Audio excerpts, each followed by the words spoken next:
You posted some really extraordinary photos of meeting Trevor Reed once he landed back here in Texas. Describe what that moment was like, getting to talk to him and see him in person.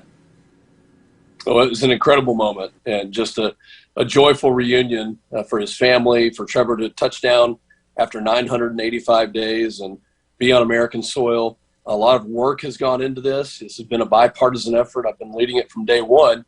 And was happy that every one of my colleagues in the House and those in the Senate as well knew his name, understood his story, knew that he needed to come home, and were able to convince the White House, Secretary Blinken, President Biden, to also know his name and his story. So a lot of hard work has gone into this, and we're so happy that he was able to reunite with his family, a patriot and a Marine, back to Texas. What did he and his family share about his condition? Because your photo showed all of you wearing masks yesterday. You know, they're taking every precaution. And I think one of the reasons that President Biden did act on his behalf was because of the concerns about his health conditions. You know, after 985 days, I mean, it's, one can imagine just how terrible the conditions are in a Russian gulag like he was in. And so, we don't know any specifics, but we're very concerned about his health and want to make sure that that's attended to, and that the first priority is his well-being right now. How much advance knowledge did you receive about this release happening? Well, not much at all. I mean, for several weeks now, and maybe even months, we've been keeping up with it. Very proud of what the Special Envoy for Hostage Affairs does, Roger Carstens. He is a true patriot, a hero. And they have to work behind the scenes, and so that's important. They keep operational security and keep it pretty tight-lipped. So, not for everyone to know while that's going on, but at the right time, we're made aware, and this is just an incredible reunion to be able to be there on the tarmac when he lands and touches his feet on American soil. Taking a step back just a moment, how much should we read into this exchange about the status of the relationship between the United States and Russia? You know, I think it's difficult to say. We'd like to assume the best, but the fact is that Putin is an aggressor. He's acting like a madman. He has invaded a sovereign country. He's killed, indiscriminately killed hundreds of thousands of people, or thousands of people, and I think is committing war crimes in Ukraine right now as we speak. So, I think the relationship is fraught with all of the errors that Putin has made, and it's a very tough relationship. So I wouldn't read too much into it, but it is nice to know that we have a back channel where we were able to communicate and at least get this done and bring Trevor Reed home. There are still 2 Americans notably being held in Russia right now. I'm talking, of course, of Paul Whelan and Brittany Griner. What work should now be done to get their release just like Trevor's was?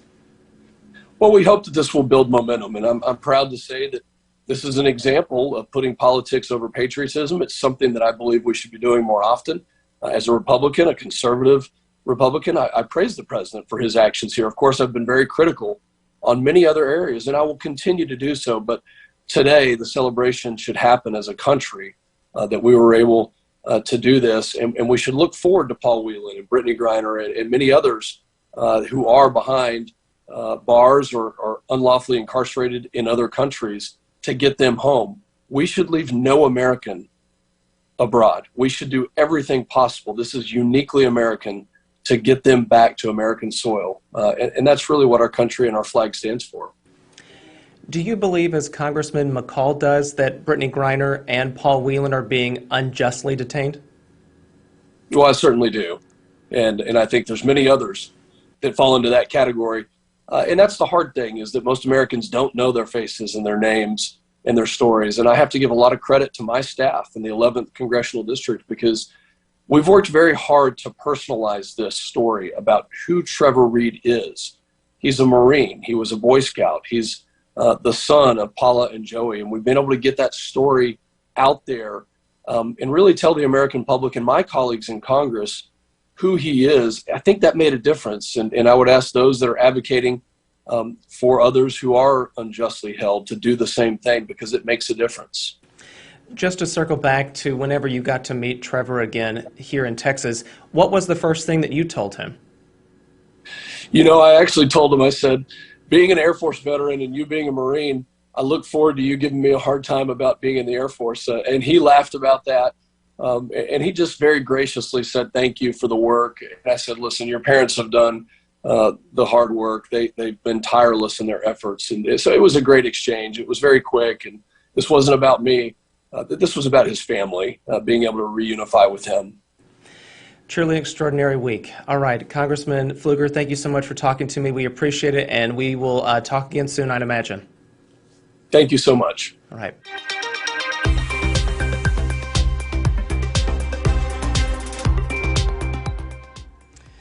There again is Republican Congressman August Pfluger from far west Texas talking to me about meeting up today with Trevor Reed upon his return to Texas after being released from Russia.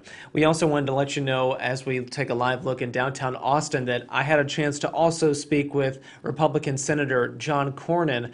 Got him on the line on a Zoom call and asked him about Trevor Reed's release, what this means for the relationship with Russia as well, and to talk about what is going to be happening, the work that will need to be done to release Brittany Griner and Paul Whelan from Russia as well. So that conversation is available right now on our website, KXAN.com, in this story. And if you find it there in the Facebook Live description, watching us on Facebook at this moment, you can click that link to view the story and the video as well. You can also access it anytime on the KXAN News app on your smartphone, so please put that on your phone if you haven't done so already. Thank you all again for watching here on KXAN Live. I'm Will DuPree. We will see you back here at another time. Please, everybody, take care out there and have a good rest of the night.